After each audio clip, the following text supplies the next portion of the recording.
Hey everybody, Steve at Benford Guitars here.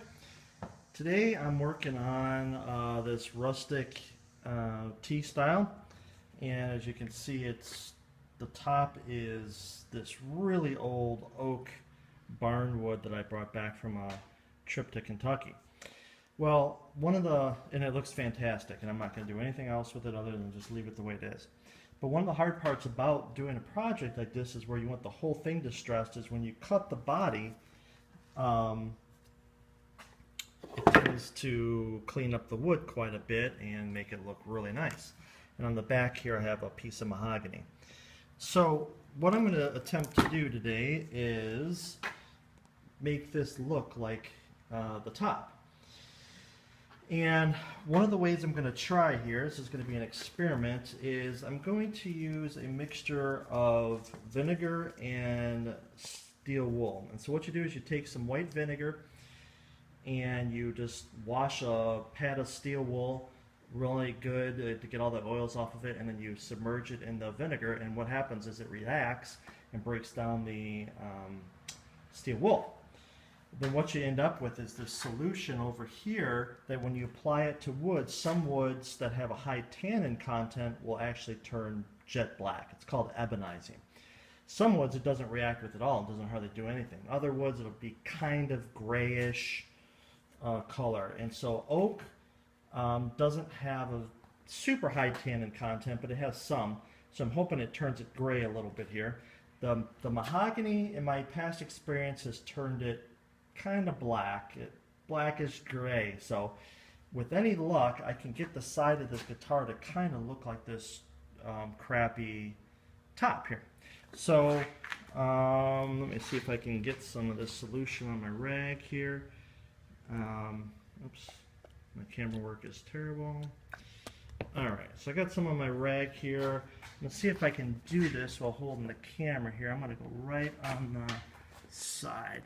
And so if this works, you should see a reaction pretty quick.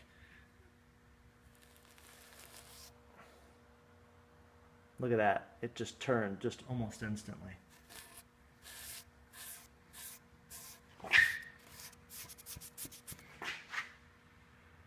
Look at that. From somewhat nice and pretty to 100 years old in a couple seconds there. This is working out really good. Let me put some more over here.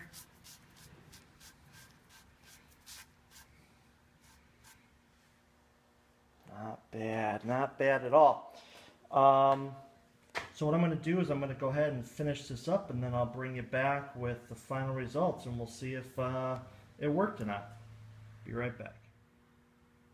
Okay, well, I think I had some success here.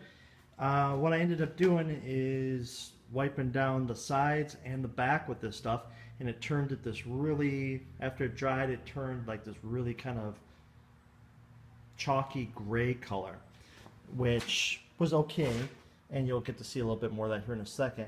But what it really did is it obscured the sides here and didn't look like the top that much.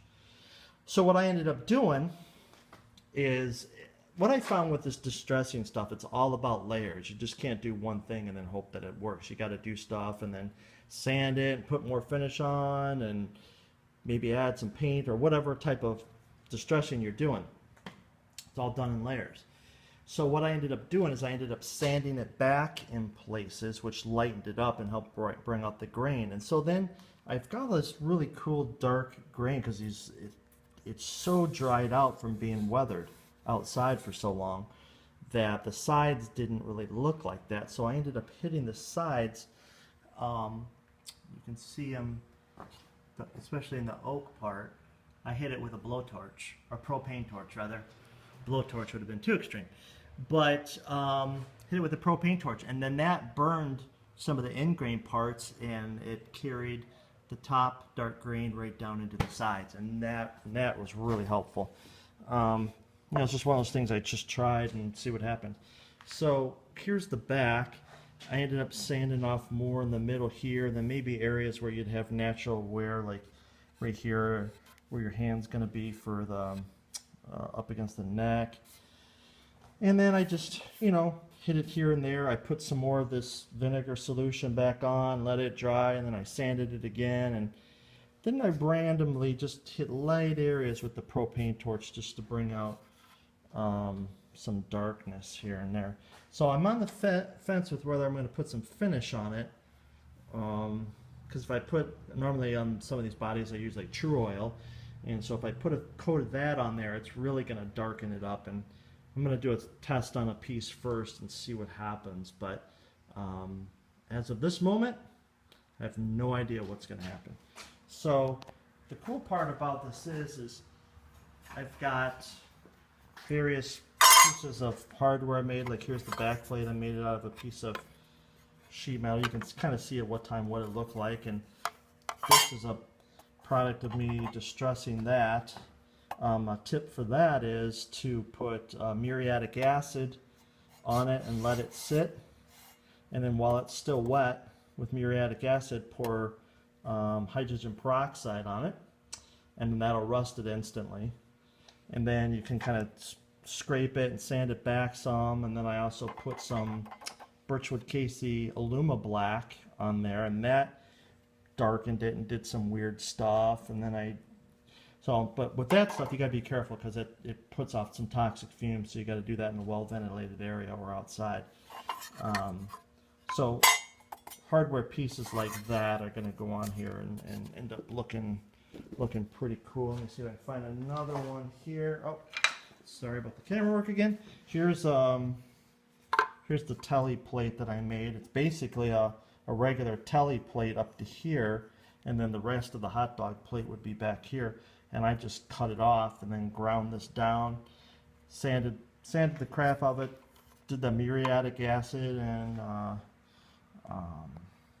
hydrogen peroxide thing with some Aluma Black, and now I've got this plate that looks like it's been outside with the guitar. So a lot of fun doing that stuff. So more to come. This is on its way. It should be finished pretty quick. Thanks a lot. Have a good one.